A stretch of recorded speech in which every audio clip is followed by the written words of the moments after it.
Kalau dibilang humanoid, maksudnya berbentuk manusia, iya kayak manusia, tapi proporsinya rada aneh sih.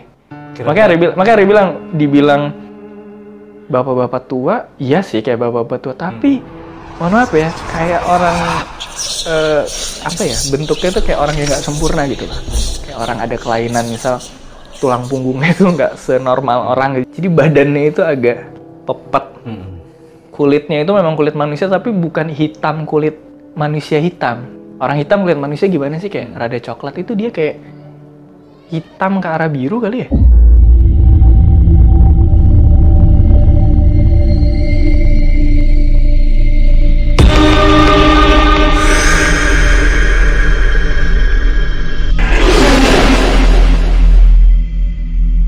Hai, balik lagi di Adam Badru Channel. Guys, beberapa hari lalu gue sempet upload lagi tentang kisah misteri, kisah nyata. Dan kayaknya gue mau lanjut lagi nih tentang kisah nyatanya. Nah, karena gue nggak mungkin ngarang-ngarang cerita juga, akhirnya gue tanya ke adik gue. Ternyata dia punya pengalaman pribadinya. Kita langsung aja tanya-tanya ke Ardi bersama narasumber kita. Dan guys, sebelumnya jangan lupa untuk like, subscribe, dan juga komen. Jangan takut, karena ketakutan ada pada diri kalian sendiri.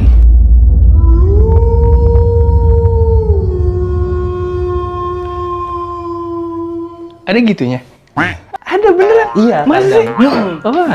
Ya guys, kita udah bareng sama narasumber gua yang mana adik gua sendiri. Perkenalkan, ada Ardi Arsudio. Halo, Selamat gue malam. Ardi. Malam kadang. Ardi ini adalah adik gua. Iya. Salaman. Iya, salah. Saya nggak mood pak cerita horor. Nggak boleh, harus horor. Oke, guys, ini adik gua dan kita bakal nanya ke dia. Dia punya kisah nyata, dia punya kisah horor. Katanya dulu Ardi punya pengalaman pernah ngeliat setan di rumah kita. Ini memang sebenarnya gua tahu ceritanya, cuman gua belakangan lupa karena aktivitas juga. Nah, Ardi bakal cerita yang di bagian rumahnya dulu. Setelah itu baru di pabrik. Waktu itu cerita yang di rumah. Gak boleh sebut tempat dong. Tit gitu. Di tempat kerja. Iya, satu pabrik kimia. Kadang bilang Iya, ini bilang. Berantem? Masih jalan pabriknya. masih. HR-nya kasihan. Nah, di rumah kita lebih tepatnya, dulu si Ardi punya pengalaman ngeliat setan bapak-bapak, kira-kira usianya 50 tahun.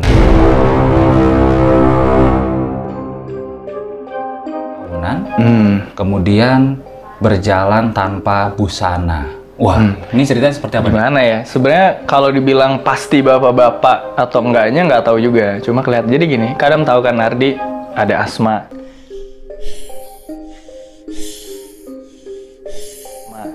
Terus dulu orang tua kita kerja pulangnya malam. Ayah kan malam, almarhum, mama juga mungkin jam 9-an lah ya. Iya, karena Jadi kita tuh anak-anak tuh pasti dimulai dari pulang sekolah sampai jam 9-an, setengah 10 tuh pasti ya udah anak-anak doang gitu. Iya. Waktu lagi zaman kambuh-kambuhnya asma, itu kan dulu obatnya inget nggak Pak? Salah satunya ada Theosal ya. Ada lagi sebelum itu. Ada Obat Napasin. 3 macam. Oh, oke. Nah itu obat itu kalau udah diminum itu bener-bener lemes banget ya. Jadi asmanya memang reda, tapi habis itu lemes banget lah. Ini nggak sih obat 3 macam itu? Iya. Ada yang gede, coklat, ada yang hijau, kecil, kuning. Nah itu udah lagi kambuh-kambuhnya, sendirian memang kadang belum pulang. Itu 2000 berapa ya? 2006 mungkin, 2005 lah ya. Pokoknya SMP gitu. Tidur di depan TV. Jadi posisinya itu ini TV, Ari tidur di sini ya. Terus ini kan kamar paling belakang. Di seberang kamar paling belakang itu adalah jalan menuju belakang, lewatin dapur. Ya kan? Jadi posisinya menghadapi si TV-nya itu. Kira-kira kejadian jam berapa tuh? Ya sebelum mama ayah pulang kali ya, masih jam 8, setengah 9 gitu mungkin. Sebetulnya waktunya. Tapi jangan salah, jam 8 dulu, inget kan rumah kita posisinya gimana? Iya. Kayak kapal laut. Jadi dulu posisi rumah itu di ujung, dan setelah ujung rumah itu bener-bener udah nggak ada apa-apa lagi. Bener-bener rumah terujung, Mewah. mepet sawah, rawa malah. Ujungnya rawa, itu nggak kedengeran suara apapun. nggak ada siapapun yang lewat situ. Jadi jam 8 pun udah gelap, udah beda lah nuansanya. Kejadian jam 8 malam, itu kondisi Kak Adam juga nggak ada di rumah, mama ayah juga nggak ada. Nah, Ardi di rumah sama siapa waktu itu, ingat nggak? Sendiri dong. Sendiri. Sendiri. Keadaan lagi sakit asma. Setelah sakit asma, habis minum obat.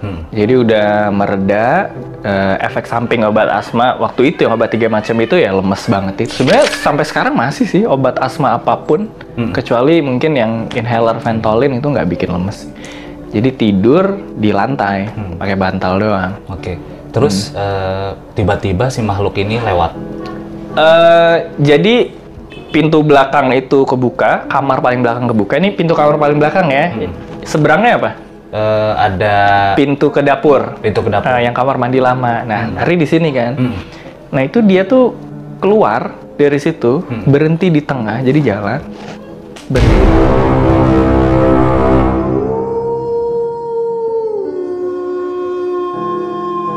Diam, dia nengok.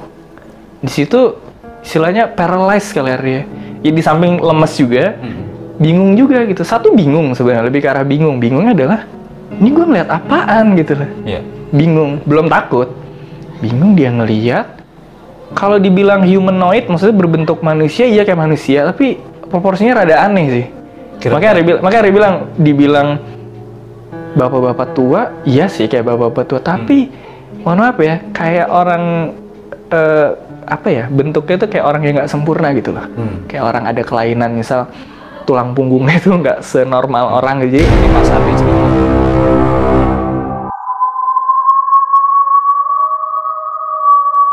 Jadi badannya itu agak pepet. Kulitnya itu memang kulit manusia, tapi bukan hitam kulit manusia hitam. Orang hitam kulit manusia gimana sih, kayak rada coklat. Itu dia kayak hitam ke arah biru kali ya.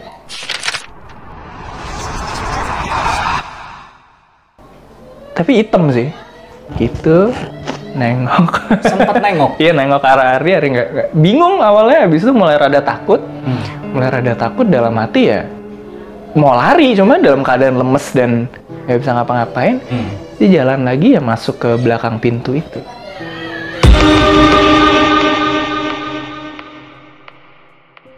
Gitu. Jadi yang bikin bingung adalah gini loh, ini orang apa bukan? Soalnya nggak ada tembus. Maksudnya dia tuh solid gitu, bukan yang gimana sih, kayak plasma rada tembus gitu. Terus dia masuk ke pintu tuh nggak sama sekali. Jadi jelas kelihatan ya. Iya, makanya bingung kan. 3 dimensi. Iya, jatuhnya lebih ke bingung baru takut. Bingung baru takut, begitu hilang baru mikir, enggak sih itu kayak bukan orang sih. Wah. Dan aneh juga gitu orang lawas itu. Sebenarnya itu kejadian itu kan bukan yang pertama. Iya sih. Ada beberapa guys kejadian di rumah gua, cuman jujur gua pribadi itu nggak ngalamin. Dan adik gua inilah yang sering mendapatkan teror dari gaib. Kalau gua belakangan baru ngalamin di kisah gua kesasar di tempat angker gara-gara ngikutin Google Maps.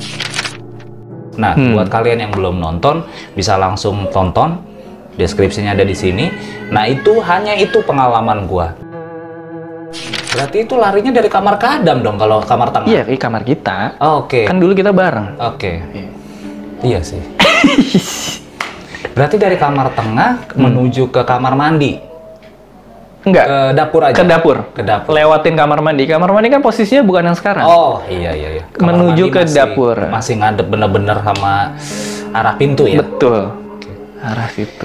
Nah, itu dia sempat balik lagi nggak? Apa udah sekelebat itu aja? Nah, itu yang Ardi akhirnya ujungnya kan takut kan. Takutnya adalah, kalaupun itu orang kan serem, balik lagi. Kalaupun itu bukan orang, sama juga, serem juga gitu. Jadi, dalam keadaan takut, dia udah nggak ada itu, masih takut dong. Masih dalam keadaan takut dan masih dalam keadaan lemes.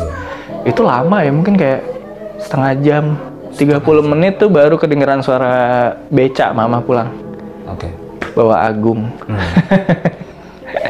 Wow, lumayan ya. Nah guys, itu dia, semoga menginspirasi kisah yang disampaikan adik gua barusan. Semoga menginspirasi. Akhirnya gua Adam Badru pamit dan adik gua juga Ardi pamit. Jangan lupa like, subscribe dan juga komen. Stay awesome.